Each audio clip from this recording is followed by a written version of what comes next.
Dalam sidang Kabinet Paripurna pada 13 Maret 2026, Presiden Prabowo meminta jajaran Kabinet Merah Putih untuk mengkaji kebijakan penghematan konsumsi bahan bakar minyak atau BBM dan bekerja dari rumah atau WFH sebagai antisipasi bila konflik di Timur Tengah terus berkepanjangan.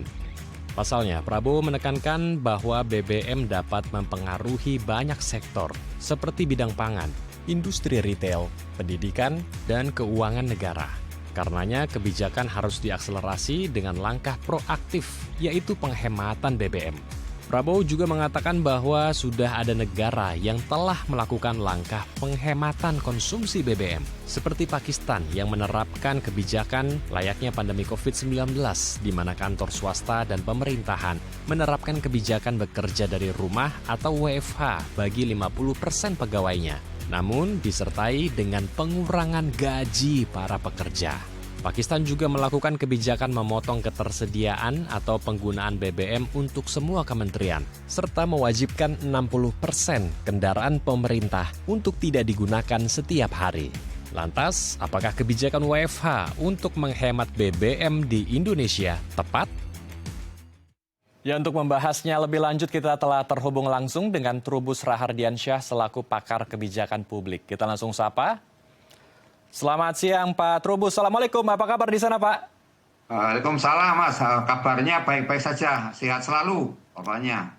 Alhamdulillah. Kita langsung saja membahas tentang skenario yang sedang digodok oleh pemerintah, yaitu menerapkan WFH untuk menghemat BBM. Ini imbas dari adanya geopolitik atau perang yang terjadi di Timur Tengah. Menurut Pak Trubus sendiri, bagaimana pandangan Anda melihat kebijakan ini? Iya, kebijakan ini sebenarnya bukan hal baru ya. Kalau lihat kita dulu pada saat pandemi COVID pernah diterapkan WFH itu. Hanya kemudian kalau ini mau dikaitkan dengan BBM, saya rasa ini yang perlu satu skenario ya yang lebih adil. Artinya apa? Karena ini BBM ini kan menyangkut hajat hidup orang banyak ya. Jadi pemerintah perlu berhati-hati mengingat daya beli masyarakat sekarang ini memang relatif belum stabil, dan kalau misalnya nanti BBM sampai naik, itu saya rasa ini akan menimbulkan satu gejolak di publik. Nah, karena itu memang cara WFH ini menurut saya bisa dilakukan, tetapi tentu ini tidak satu tunggal WFH saja ya, tapi harus disertai dengan kebijakan lain, Mas. Misalnya tentang pemotongan ini gaji tunjangan dari para pejabat juga, kemudian juga perlu juga ada misalnya ada efisiensi dari perampingan kementerian lembaga termasuk daerah ya yang harus juga dirampingkan. Menurut saya ini juga perlu agar menjaga ini gitu. Tetapi kalau khusus BBM sendiri, saya rasa ini perlu satu ini ya, edukasi ke masyarakat juga, dan acara yang paling mudah ya sebenarnya pemerintah selain memfokuskan terhadap mereka yang memang membutuhkan, dalam ini kan konteksnya baru Pertalite ya, karena kalau yang lain kan sudah non subsidi misalnya untuk Pertamax dan sebagainya. Nah, ini yang Pertalite ini kan memang subsidi. Nah, karena itu apakah mau dengan cara pembatasan kendaraannya, misalnya cc-nya itu untuk mobil roda 4 itu hanya cc yang 1.500 atau bagaimana itu, atau untuk yang motor itu hanya yang misalnya cc-nya di bawah 250 cc misalnya. Itu kan juga perlu ada satu skenario yang jelas. Yang kedua, dalam ini saya melihat bahwa pemerintah harus hati-hati dalam konteks bagaimana kemudian jangan sampai ini menimbulkan panic buying. Nah, panic buying ini kan sesuatu yang sudah terjadi di Jawa Timur. Misalnya kan sudah ada itu. Nah, ini juga mengindikasikan panic buying itu kan sejatinya ada jenis yang namanya social proof. Masyarakat itu mengikuti apa yang sudah orang rame-rame mengikut, ya ikut-ikut saja lah. Ini kan bahaya. Nah, ini juga harus jangan menyebabkan kepanikan yang sifatnya masif. Tapi juga ada misalnya bandwagon effect misalnya. Ini juga harus hati-hati karena masyarakat nanti berpandangan bahwa karena sudah langka, ya istilah ada scarcity, kemudian orang maunya ya sifat manusia kemudian menimbun. Nah, ini kan hal yang harus juga diantisipasi. Jadi menurut saya kalau penghematan BBM sendiri ini kan sesuatu yang apa namanya butuh satu ini ya dialog dulu dengan masyarakat dan sebaiknya seperti apa sehingga pemerintah tidak dalam konteks ini top down, tetapi memang ini perlu dilakukan mengingat itu tadi apa namanya kondisi luar yang gonjang-ganjing. Tetapi juga kita bisa sebenarnya melakukan diversifikasi. Jadi tidak perlu menaikkan BBM, melakukan WFH boleh. Kalau WFH itu kan konteksnya untuk ini toh ASN misalnya, atau ASN ini kan sebenarnya bisa dipilah-pilah karena kementerian lembaga. Ada kementerian yang memang langsung berhubungan dengan teknis di masyarakat, artinya dia melayani publik langsung. Nah ini tentu itu untuk WFH agak sulit dilakukan kan karena memang ini berkaitan langsung. Tapi banyak juga kementerian lembaga yang nggak ada ini kaitan langsung dengan masyarakat, misalnya kayak Kementerian Menpan RB, ada apa Badan Kepegawaian Negara, ada Seknet, Setkap, segala itu kan nggak melayani langsung ke masyarakat, itu bisa itu di WFH kan gitu loh. Jadi tapi kalau Kementerian PU, Kementerian apa Dalam Negeri, nah itu memang perlu ada satu apa namanya pemilahan yang jelas Mas ini. Jadi ya dalam hal ini kebijakan apa WFH untuk penghemat BBM ini perlu satu apa ya tidak saja kajian, tapi menurut saya perlu satu konsultasi dengan publik dulu gitu loh Mas. Jadi ada partisipasi publik yang kuat sehingga kebijakan ini nanti tidak menimbulkan istilahnya itu seperti panik buying kita sebut tadi, tapi juga efek domino yang lainnya, di mana ada efek domino misalnya menimbun dan sebagainya. Nah, ini hal-hal yang harus diantisipasi termasuk dalam hal ini apa namanya masyarakat juga diedukasi untuk berhemat.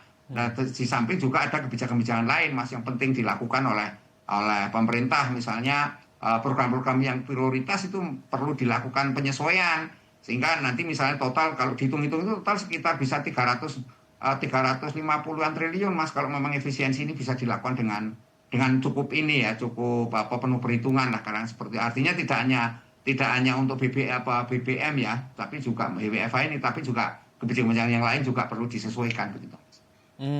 Oke, ada beberapa poin yang saya catat. Yang pertama itu adalah harus dikaji ulang dan harus bisa di-screening ya, mana kira-kira lembaga pemerintahan yang harus bisa menerapkan WFH dan mana yang tidak. Jangan sampai lembaga pemerintahan yang bersinggungan langsung dengan masyarakat umum yang ini diterapkan WFH itu akan merugikan masyarakat ya. Dan ada harus perampingan ya, lembaga dan juga kementerian pemerintahan. Karena kita tahu saat ini Kabinet Merah Putih sangat gemuk sekali, ada banyak sekali lembaga-lembaga dan pemerintahannya ini yang harus diefisiensikan ya, dan ada seharusnya tunjangan ataupun gaji dari lembaga tersebut yang harus ada dikurangi untuk menambal ketersediaan dari energi kita. Kemudian dari situlah juga pemerintah harus bisa melihat jangan sampai berdampak pada panik buying yang sudah terjadi di Jawa Timur ya, Pak Trubus.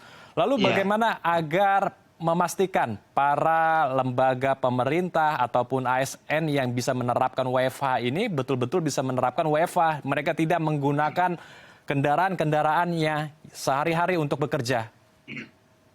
Iya, ini menurut saya memang harus ada pertek ya, peraturan teknis yang harus dirumuskan, di mana di situ ada juknis, petunjuk teknis dan petunjuk pelaksanaan yang jelas. Artinya apa? Kalau memang untuk ASN ini diperlukan masuk, ya itu harus sifatnya misalnya bergiliran atau bergantian gitu ya. Jadi itu yang harus dilakukan. Artinya nanti pemerintah setiap kementerian lembaga kan punya ini unit-unit ya. Jadi kepala unit ini harus mengatur sedemikian rupa agar konteksnya yang pelayanan publik itu harus tetap terjaga karena bagaimana juga fungsi dari ASN adalah pelayan publik ya. Nah itu juga termasuk di daerah-daerah. Nah di satu sisi yang kita singgung tadi ada perampingan. Nah perampingan juga termasuk daerah. Daerah ini banyak sekali OPD organisasi perangkat daerah. Itu menurut saya juga perlu dirampingkan juga Mas. Jadi sehingga ini tidak menimbulkan istilahnya itu kegaduhan karena kan khawatirnya di daerah muncul karena ini wacana untuk eselon 1, eselon 2 mau ditarik ke pusat aja masih di daerah masih banyak yang ini kan pro kontra juga gitu untuk ASN. Jadi dalam ini kuncinya ASN adalah pelayanan publik. Kemudian yang terkait tidak dengan kepentingan publik, memang itu harusnya WF penuh. Misalnya ya Badan Riset Nasional, BRIN misalnya, itu kan nggak perlu. Kalau di daerah ada Brinda, Brinda itu daerah, ya BRIN daerah. Atau statistik misalnya, itu juga perlu Mbak Mas gitu. Jadi artinya yang termasuk di daerah yang kira-kira nggak pelayan publik kan banyak itu. Jadi itu menurut saya juga harus di ini kan, yang sifatnya riset-riset atau sifatnya juga apa namanya berkaitan dengan mungkin kayak perpustakaan gitu, itu kan nggak perlu. Jadi itu bisa langsung ini aja gitu, diefisienkan gitu Mas. Jadi hal-hal ini memang sekaligus menurut saya penataan organisasi itu sendiri, karena reformasi birokrasi sampai sekarang kan nggak berjalan Mas kita itu. Jadi malah apa kementerian lembaganya banyak, di daerah otonomi OPD organisasi perangkat daerah nambah terus gitu lah. Ini yang kemudian karena nggak ada batasan yang jelas sampai seperti apa. Nah karena itu ini menjadi menurut saya entry point dalam rangka karena ada situasi eksternal yang memaksa, jadi eksternal yang memaksa, isinya force major lah gitu ya. Nah sekaligus untuk membenahi itu loh Mas, jangan kemudian nanti dan ini menurut saya berkelanjutan, jangan nanti kemudian ganti pemimpin, ganti kebijakan lagi. Baik. Jangan seperti yang kemarin pada saat pandemi COVID kita efisiensi katanya, orang kata ujung-ujungnya setelah pandemi COVID selesai kita malah jor-joran lagi lah. Ini kan jadi akhirnya kita nggak punya saving masyarakatnya, jadi dihadapkan oleh kebingungan pilihan itu untuk hidup hemat itu sulit gitu. Baik, jadi harus ada batasan yang jelas dan kebijakan jangan terus berubah ya. Nanti masyarakat juga akan bingung ujung-ujungnya. Pak Trubus, menarik sekali. Kita akan lanjutkan namun usai jeda ya Pak ya. Ya, oke. Pemirsa, kami akan kembali usai jeda, tetap di Halo Indonesia.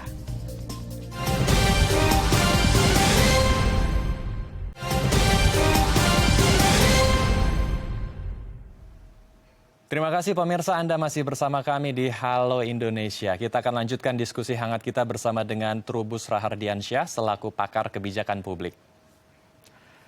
Pak Trubus, melanjutkan diskusi kita. Jadi pemerintah akan menerapkan dan sebelumnya akan mengkaji dulu kebijakan WFH untuk menghemat BBM. Tetapi kalau dari Pak Trubus sendiri melihat situasi energi kita saat ini, melihat pasokan dan stok BBM kita saat ini, seperti apa Pak? Karena saya dengar Pak Trubus juga sudah melakukan riset dengan beberapa peneliti, bahkan dengan Wakil Presiden Yusuf Kala. Iya, kalau hitung-hitungan sebagaimana disampaikan oleh Pak Bahlil ya, Menteri SDM, itu kan asumsinya sekitar 25 hari lagi lah kira-kira seperti itu. Artinya memang itu stok bensin meskipun informasinya masih dinamis ya, artinya itu. Tetapi yang jelas itu persoalannya adalah kita karena ini menyangkut kebijakan negara, sehingga kita bagaimana juga memberikan satu kerangka yang inilah ya, yang bisa diterima oleh publik dan bagaimana juga negara dalam hal ini bisa didukung dalam hal untuk melakukan pembenahan terkait dengan BBM, terkait dengan energi ini sendiri, karena ketahanan energi kan menjadi kunci ya bagi kemajuan bangsa dalam arti Indonesia lah. Kira seperti itu, dan ini juga akan memikirkan bagaimana kita tidak tergantung lagi kepada BBM mentah yang seperti sekarang ini, atau kita ada diversifikasi dengan biodiesel, biofuel atau apalah namanya gitu, B50 dan sebagainya, yang perlu juga ini, dan Presiden juga menyatakan memang kita perlu juga energi-energi lain ya selain BBM ini. Nah ini juga hal yang menurut saya perlu sebaliknya ada diskusi dengan publik, ada dialog dengan publik juga, dan diedukasikan kepada publik akan hal-hal. Jadi masyarakat juga punya alternatif, punya pilihan gitu ya, sehingga tidak menimbulkan istilahnya kegalauan lah kitanya di publik, dan apalagi kemudian sampai timbulnya panik buying, ini kan yang harus hindari. Nah ini menurut saya hal ini perlulah saya kira mengenai BBM kita memang secara keseluruhan supaya dinyatakan oleh pemerintah masih bertahan, masih kuat, dan pemerintah juga dengan program-program lain pun mengatakan masih terus berjuang dalam arti masih bisa mempertahankan lah gitu. Tetapi kan karena kondisi global, artinya perang di Iran ini atau Timur Tengah ini nggak tahu sampai kapan selesainya. Tentu kan pemerintah sudah mengeluarkan kebijakan, misalnya apa yang disampaikan oleh Menteri Erlangga Hartarto itu dengan jelas mengatakan ada 3 skenario, salah satunya ya skenario untuk jangka panjang harus melakukan berbagai langkah, misalnya defisit APBN-nya yang di atas 3% misalnya harus diubah dan sebagainya. Jadi hal-hal yang perlu diantisipasi karena itu kondisi apa yang terjadi di negara lain dan negara-negara lain juga sudah melakukan seperti Thailand, seperti Vietnam, kemudian juga apa Pakistan yang dijadikan contoh misalnya seperti itu atau juga negara-negara lain yang perlu juga sekarang juga sedang mempersiapkan saya rasa kita juga harus proaktif juga untuk mengantisipasi itu semua tetapi tentu dengan apa karakteristik masing-masing ya kita nggak bisa meniru penuh misalnya Pakistan juga nggak bisa karena memang kondisi sosial budayanya sosial ekonominya berbeda jadi ini menurut saya penting konteks ini bagaimana kita ketahanan energi itu bisa terjaga terjamin dan masyarakat tidak dihadapkan ini yang kedua menurut saya ya moda-moda transportasi kalau bisa itu semuanya pakai elektrik ya. Jadi itu yang diarahkan ke sana sehingga tidak lagi menggunakan BBM jadi serba elektrik. Nah, ini bagaimana kemudian nanti diatur skenario sedemikian rupa karena memang untuk listrik ini kan terutama kendaraan itu di daerah belum ada ini apa infrastrukturnya masih minim gitu loh. Jadi ini juga masih sulit kalau lihat di jalan-jalan yang sekarang orang mudik masih jarang orang menggunakan ini mobil listrik kecuali jaraknya dekat apalagi kalau kemacetan ini ya mobil listrik nggak akan tahan ini kan untuk menghadapi apa kemacetan yang apa tidak terduga itu atau kadang-kadang sangat panjang. Nah artinya karena ketergantungan pada baterai itu juga menjadi penting. Tapi ini sebagai ini kemudian moda transportasi umum mas ini yang penting sekali berarti digenjot ke sana. Jadi moda transportasi umum yang berbasis listrik itu yang harus digenjot oleh masyarakat khususnya untuk Jakarta yang konektivitasnya udah bagus. Jabodetabek kan konektivitasnya udah tinggi ya, jadi itu harus diarahkan semua sana. Dan saya rasa ini kayak Pemprov DKI juga jangan hari Rabu ASN untuk ini semua masyarakat diarahkan untuk ini, untuk naik ini transportasi umum. Nah ini yang penting juga itu dan termasuk di dalamnya ini konteksnya untuk efisiensi ya pengadaan barang dan jasa juga kalau perlu dipending dulu, ditunda dulu mas kaitan dengan pembelian kendaraan baru misalnya. Nah ini kan hal-hal yang di daerah banyak sekali karena di daerah itu begitu ada OPD baru membeli kendaraan baru lagi mas. Ini yang menurut saya juga harus bukan hanya dikaji ya, artinya bagaimana kemudian skenario planning itu betul-betul matang gitu loh mas sehingga tidak terjadi istilahnya efek domino atau terjadi kepanikan di masyarakat seperti itu. Baik, jadi kembali lagi harus dikaji lebih detail dan harus dikaji lebih menyeluruh ya, terutama harus didorong sebetulnya penggunaan transportasi umum atau transportasi massal dan juga yang kendaraan berbasis energi listrik ya, supaya bisa mengantisipasi dan mengurangi penggunaan BBM kita. Tadi Pak Trubus juga sempat menyinggung bahwa ada beberapa negara yang sudah melakukan WFH atau bekerja dari rumah. Salah satunya adalah Pakistan yang dicontohkan oleh Prabowo yang sudah menerapkan bekerja dari rumah. Tetapi Pak Trubus juga menyebut kondisi sosial dan ekonomi di sana berbeda dengan di Indonesia. Nah ini apa saja yang beda dan mengapa Presiden kita Prabowo Subianto mengambil benchmarking Pakistan yang kira-kira kemungkinan bisa sama diterapkan WFH di Indonesia? Iya, menurut saya tentu acuan presiden sebagai sama-sama negara berkembang lah katakanlah seperti itu dan karakteristiknya hampir mirip memang dengan Indonesia karena masyarakatnya kan di sana mayoritas juga Muslim, di sini Muslim kan seperti itu. Tetapi tentu ini tidak sesederhana ini sebagai sebuah referensi ya boleh-boleh saja karena kan ini kan antisipasi sifatnya ya. Jadi artinya negara sudah memikirkan ke depannya dan kita harus proaktif juga artinya ada role model lah negara mana yang dipakai dan itu tentu nanti yang paling cocok ya kalau Indonesia ya kaitannya dengan negara-negara ASEAN. Nanti kalau ASEAN role modelnya seperti apa kalau di ASEAN ini yang ASEAN sudah lakukan kan seperti Vietnam sudah, Thailand kan juga menjalankan hal yang sama misalnya dan ini kan hal yang bisa kita juga jadi adopsi lah paling nggak jadikan tidak saja role model tapi juga menjadi acuan yang kira-kira karakteristik masyarakatnya itu sama. Yang kedua memang untuk masyarakat Indonesia pertama harus dipertimbangkan bahwa masyarakat kita cukup besar ya dengan 260 juta itu dan wilayahnya cukup luas dan terdiri dari pulau-pulau maka penggunaan BBM ini kan sangat tinggi ya kalau kemudian kita istilahnya tanpa ada solusi-solusi yang aktif khawatir kita malah kemudian mobilitas masyarakat jadi ini terganggu kan apalagi mereka-mereka yang mencari nafkah misalnya nelayan misalnya ini kan cari nafkahnya menggunakan BBM ya ini kan juga harus dicarikan solusi yang lebih adil tetapi saya melihat bahwa pemerintah sepertinya untuk BBM akan masih mencoba secara komprehensif lah setidaknya agar tidak menimbulkan istilahnya terganggunya mobilitas masyarakat, terganggunya dalam mencari nafkah, karena memang itu tadi masyarakat kita di kampung-kampung di daerah masih banyak menggunakan BBM, dan itu bagian dari tak terpisahkan dari istilah dalam tanda petik itu mencari mata pencaharian. Itu aja yang penting, Mas.